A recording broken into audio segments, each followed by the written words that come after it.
Sa Good Vibes, kung may rescued pets, may rescued vegetables man. Inya ginhimo sa isa ka grupo nga antes pa man magkaladunot kag ipilak ang utan sa merkado, ila ini gina-rescue agud to mapuslan pa. May report si Romeo Subaldo.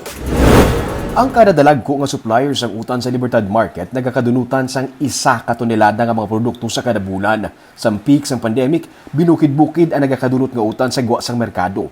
Ini nagduso sa grupo nga Youth Empowering Youth Initiative o kunyay nga ginatapuan sang young student leaders nga pangitaan sang paagi nga babuhinan ang food waste sa syudad.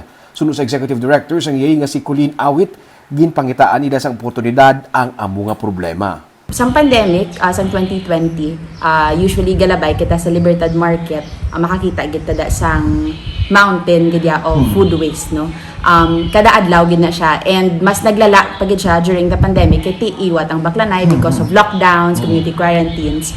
Pinaagi sa Angat Buhay Young Social Entrepreneurs Program sang Office of the Vice President, natagaan sila sang grant nga masuguran ang Sagup Negros. May mga partner sila nga mga vegetable vendors sa Libertad Public Market kung saan kolektahon sang volunteers sang yay ang mga lapit na lang madunot nga mga utan pero pwede pa makaon.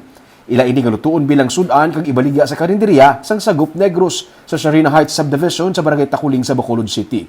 Kada katapusan sa bulan, bayaran nila ang manugutan kung pila ang ideklarar nga presyo sa manugutan nga ilang nakuha. Ginavaluehan ni siya, ginakilo ni siya kung pila ang amon gaka-collect. Actually, amon volunteers subong nag-collect to, duwa sila. And then, gaan man na nila monetary value. Sila na as vendors ang bahala maghatag. Kaya sila na ang kabisado sa ilang balikya. And then by the end of the month, i-total na siya and then ibalik na namon ang total amount kung pilagin man na siya.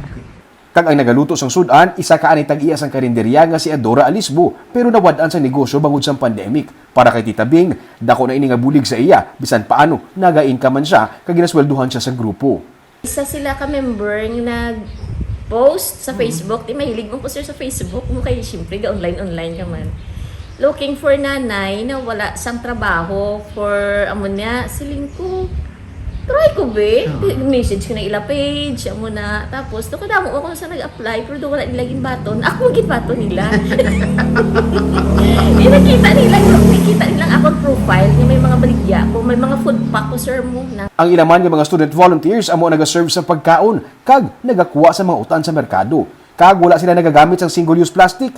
Metal strong nga nagamit sa ilang mga ilimnon, kag nagagamit sila sa mga balunan para sa food delivery. Luyag nila nga masuguran ang ini nga model sa karinderya para mapahagan-hagan ng food waste sa merkado. Kag subong, may duha na ka mga organisasyon nga interesado nga i-adopt ang ini nga sistema sang Sagup Negros.